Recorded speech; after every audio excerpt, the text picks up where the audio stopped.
തിരുവനന്തപുരം ജില്ലയുടെ തെക്കേ അറ്റത്ത് സ്ഥിതി ചെയ്യുന്ന നെയ്യാറ്റിൻകര താലൂക്കിലെ ചരിത്ര പ്രാധാന്യമുള്ള സ്ഥലമാണ് പൂവാർ. പ്രകൃതി സൗന്ദര്യത്താൽ അനുഗ്രഹീതമായ ഈ സ്ഥലം 1956 സംസ്ഥാന പുനഃസംഘടനയുടെ ഫലമായി തിരുവനന്തപുരം ജില്ലയുടെ ഭാഗമായി. കേരള സംസ്ഥാനത്തിൻ്റെ തലസ്ഥാന നഗരമായ തിരുവനന്തപുരം ജില്ലയിൽ നിന്നും 30 കിലോമീറ്റർ മാറി സ്ഥിതി ചെയ്യുന്ന പൂവാർ പഞ്ചായത്തിൻ്റെ ആകെ വിസ്തീർണം 7.34 ചതുരശ്ര കിലോമീറ്ററാണ്. പൂവാർ പഞ്ചായത്തിൻ്റെ കിഴക്കുഭാഗത്ത് കുളത്തൂർ പഞ്ചായത്തും പടിഞ്ഞാറ് ഭാഗത്ത് കരിങ്കുളം പഞ്ചായത്തും തെക്ക് അറബിക്കടലുമാണ്. പൂവാറിനെയും കുളത്തൂരിനെയും വേർതിരിക്കുന്നത് നെയ്യാറാണ്. ചരിത്രത്തിൻ്റെ നിറച്ചാർത്തുമായി കേരളക്കരയുടെ തെക്കേ അറ്റത്തെ കൊച്ചു ഗ്രാമം പോക്കുമൂസാപുരം എന്നറിയപ്പെട്ടുകൊണ്ടിരുന്ന പൂവാർ, തിരുവിതാംകൂർ രാജഭരണത്തിൻ്റെ സുവർണ കാലഘട്ടങ്ങൾക്ക് സാക്ഷ്യം വഹിച്ച പൂവാർ ഗ്രാമത്തിന് പറയാനുള്ളത് ചരിത്ര പഴമയുടെ യാഥാർത്ഥ്യങ്ങളാണ്.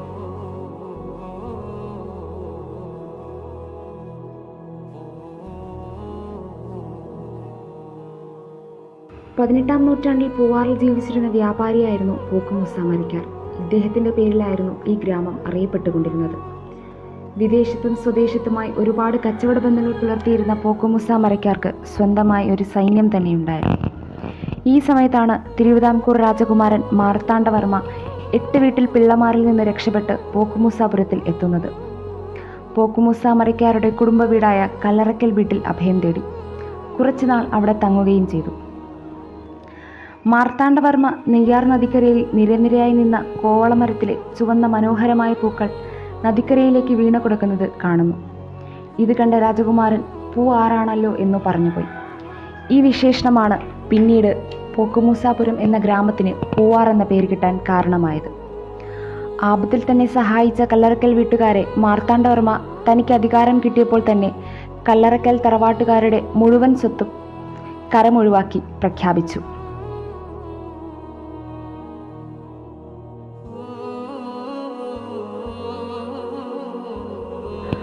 പഴയ തെക്കൻ തിരുവിതാംകൂറിൻ്റെ ചരിത്രഗതി വികാതികൾക്ക് സാക്ഷ്യം വഹിച്ചതിൽ ചെറുതല്ലാത്ത പങ്കുള്ള ഈ ഗ്രാമത്തിൻ്റെ ചരിത്ര സംഭവങ്ങൾ അറിയാൻ നൂറ്റാണ്ടുകൾ പിന്നോട്ട് പോകണം. ഒരുപക്ഷെ ഇന്നത്തെ തലമുറയ്ക്ക് പൂവാറിൻ്റെ ചരിത്രം അന്യമായേക്കാം. ഇന്ന് നാം കാണുന്ന പൂവാറും തമിഴ്നാടിൻ്റെ ഭാഗമായ കുളച്ചലും ഉൾപ്പെടുന്ന സ്ഥലങ്ങൾ ചോഴ രാജവംശത്തിലെ രാജരാജ ചോഴൻ്റെ ഭരണകാലത്ത് ഒരു പ്രധാന തുറമുഖ നഗരമാണ്. അന്നിവിടം പൂഹാർ എന്ന പേരിൽ അറിയപ്പെട്ടിരുന്നു. AD 300 തന്നെ ഇന്നത്തെ വടക്കൻ ഇറാഖുമായി പൂവാറിന് കച്ചവട ബന്ധം ഉണ്ടായിരുന്നതായി ചില ചരിത്ര വസ്തുതകൾ തെളിയിക്കുന്നു. അന്ന് പൂവാർ എന്നത് ഇന്നത്തെ തമിഴകത്തിൻ്റെ ചില ഭാഗങ്ങൾ കൂടി ചേർന്നതാണ്.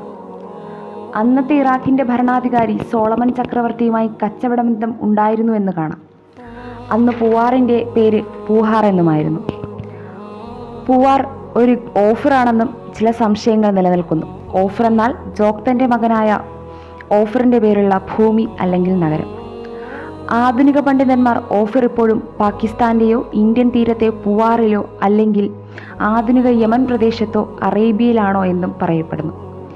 എന്നാൽ പൂവാറിൽ നിന്ന് സ്വർണവും സുഗന്ധവ്യഞ്ജനങ്ങളും ചന്ദനവും നൂറ്റാണ്ടുകൾക്ക് മുൻപ് തന്നെ അറബിക്കടൽ താണ്ടി പോയിരുന്നു എന്നതിന് ചരിത്രം സാക്ഷിയാണ്.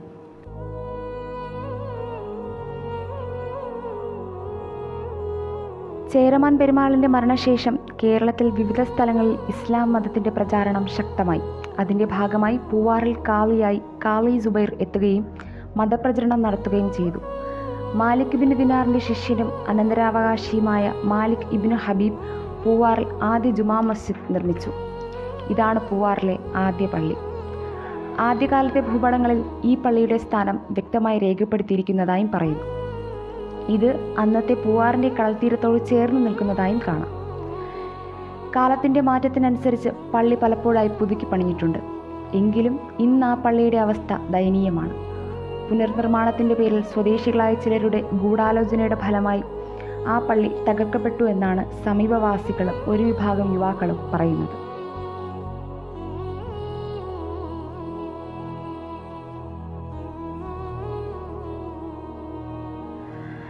പള്ളിക്ക് വേണ്ടി വഖഫ് ചെയ്യപ്പെട്ട സ്ഥലത്ത് തന്നെ അത് പുനർനിർമ്മിക്കണം എന്ന ആവശ്യത്തോടു കൂടി ഒരു വിഭാഗം യുവാക്കളും നാട്ടുകാരും രംഗത്തെത്തിയിട്ടുണ്ട്. പള്ളി തകർത്തവർക്കെതിരെ നിയമ നടപടിയെടുക്കുന്നതിനോടൊപ്പം പള്ളി നിലനിൽക്കുന്ന സ്ഥലത്ത് തന്നെ പുനർനിർമ്മിക്കണം എന്ന ആവശ്യം ശക്തമാണ്. നൂഹ് വലിയുള്ള ദർഗാ ഷെരീഫിൽ നിന്ന് കുറച്ചു മാറിയാണ് ഇന്നത്തെ ജുമാ മസ്ജിദ് സ്ഥിതി ചെയ്യുന്നത്. അത്യാധുനിക ശില്പശൈലിയുടെ മുഴുവൻ പ്രൗഢിയും എടുത്തു കാണിക്കുന്നതാണ് ഇന്നത്തെ പൂവാർ ജുമാ മസ്ജിദ്. എന്നാൽ കുറച്ചു കാലങ്ങൾക്ക് മുൻപ് ഈ പള്ളിക്ക് ഇന്ന് കാണുന്ന പ്രൗഢിയില്ലായിരുന്നുവെങ്കിലും പഴമയുടെ സൗന്ദര്യം ഒരുപാടായിരുന്നു. കേരളത്തിലെ മുസ്ലിം ഭൂരിപക്ഷ പ്രദേശങ്ങളിൽ പലയിടത്തും നൂറ്റാണ്ടുകളായി നിലനിൽക്കുന്ന പോലെ തലയെടുപ്പും ആഠിത്യവും ഗാംഭീര്യവുമുള്ള പൂവാർ മസ്ജിദ് അത്യാധുനിക കോൺക്രീറ്റ് വൽക്കരണത്തിൻ്റെ നാമാവിശേഷമായി എന്നത് ഒരു ദുഃഖസത്യമാണ്.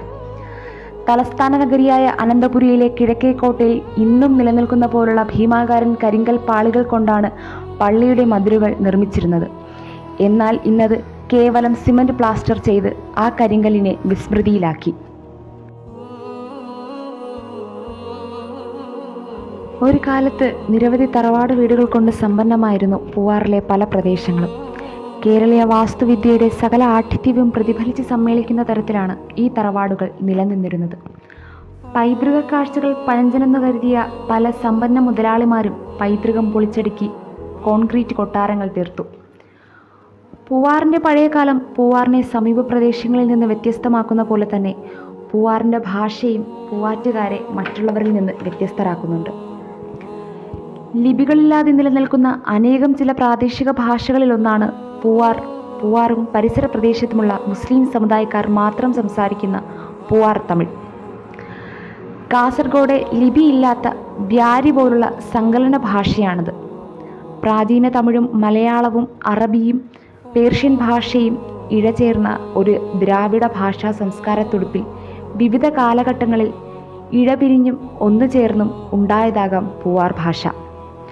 കുളച്ചൽ, പൂവാർ, കായൽപട്ടണം, ബാലരാമപുരം തുടങ്ങിയ ഇടങ്ങളിൽ മുസ്ലിം സമുദായത്തിൻ്റെ ഈ ഭാഷയ്ക്ക് സമാനമായ വകഭേദങ്ങൾ ഇന്നും കാണാം. ഈ ഭാഷയുടെ മറ്റൊരു പ്രത്യേകത എന്നത് ഈ ഭാഷയിൽ തന്നെ കഥകളും കവിതകളും പഴഞ്ചൊല്ലുകളും ഉണ്ട് എന്നതാണ്. കാലാന്തരത്തിൽ മാറ്റം സംഭവിച്ച പൂവാർ ഒട്ടനവധി കലാകാരന്മാർക്കും പണ്ഡിത ശ്രേഷ്ഠർക്കും ജന്മം നൽകിയിട്ടുണ്ട്. അത്തരത്തിൽ 1843 പൂവാറിൽ ജനിച്ച ഇസ്ലാമിക മതപണ്ഡിതനായിരുന്നു നൂഹ് മുസ്ലിയാർ. മതവിജ്ഞാനത്തിനോടൊപ്പം മുസ്ലിം സമുദായത്തിന് ധാർമ്മിക അവബോധം കൂടി ഉണ്ടാക്കാനായി ഒരുപാട് ഗ്രന്ഥങ്ങൾ ഇദ്ദേഹം രചിച്ചു. ചിലത് ഉസ്താദിൻ്റെ തന്നെ കയ്യെഴുത്തു പ്രതികളാണ്. അനന്തരാവകാശ നിയമങ്ങളാണ് ഇതിലേറ്റവും ശ്രദ്ധേയം. 1917 പ്രസിദ്ധീകരിച്ച ഫതഹുസ് സമദ് ഫിൽ മാരിഫത്തിൽ ഖൈറുൽ ഉമ്മൂർ എന്ന ഗ്രന്ഥം മുസ്ലിയാരുടെ കാലഘട്ടത്തിലെ മുസ്ലിങ്ങൾ ഇസ്ലാമിക കർമ്മശാസ്ത്രം പഠിക്കുന്നതിന് ഉപയോഗിച്ചിരുന്നു. ഇതേ വർഷം പ്രസിദ്ധീകരിക്കപ്പെട്ട ഫതഹു നൂർ ഫി മൊയ്മാത്തുൽ ഉമ്മൂറും മആനി എന്ന ഗ്രന്ഥവും അദ്ദേഹത്തിൻ്റെ തന്നെ കൃതികളായിരുന്നു. തൻ്റെ ജന്മനാടിൻ്റെ ചരിത്രം വിശദീകരിച്ചുകൊണ്ട് മൻലൂമാത്തുൽ ഫുവാരി എന്ന കൃതി ഇദ്ദേഹം രചിച്ചു. ഇതിൽ അവശേഷിക്കുന്ന ഒറ്റ കോപ്പി കായൽപട്ടണത്തിലെ മദ്രസയിൽ ഇന്നുമുണ്ട്. അറബി, മലയാളം, ചെന്തമിഴ് എന്നിവ ഇടകലർന്ന ഭാഷയാണ് ഉസ്താദിൻ്റെ കൃതികൾക്ക്. ഭാഷാ പരിമിതികൾ നിലനിൽക്കുന്നത് കൊണ്ട് തന്നെ മാപ്പിള ചരിത്രകാരന്മാർ ഇദ്ദേഹത്തെ ശ്രദ്ധിക്കാതെ പോയി. കേരളത്തിലെ മതപണ്ഡിതന്മാരുടെ കണക്കെടുക്കുമ്പോൾ നൂഹ് മുസ്ലിയാർ തനതായ സ്ഥാനം അർഹിക്കുന്നുണ്ട്. പ്രശസ്തരായ പല മതപണ്ഡിതന്മാരുടെ ആത്മീയ ഗുരുവായിരുന്നു നൂഹ് മുസ്ലിയാർ.